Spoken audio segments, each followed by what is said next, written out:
On l'a dit indomptable et capricieuse. Bordée de sable naturel et de flore verdoyante, une beauté insaisissable. Pour beaucoup, le dernier fleuve sauvage d'Europe, et ses cyclistes petits et grands ne s'en lassent toujours pas. C'est la nature, on est en pleine nature, il n'y a pas les voitures, on entend un petit peu, mais il n'y a pas toutes les voitures qui roulent et qui nous empêchent, qui polluent et tout ça.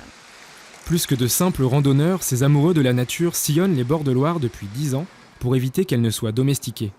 Ce qui est utile, c'est de faire savoir aux gens que la Loire est un fleuve qui doit rester sauvage, qu'il faut arrêter certains travaux, certains endiguements, parce qu'il en va quand même de l'avenir de la planète, de nos enfants. Des enfants qui ont suivi leurs parents ou leurs grands-parents pour cette drôle d'aventure, 400 km entre Digoin et Orléans.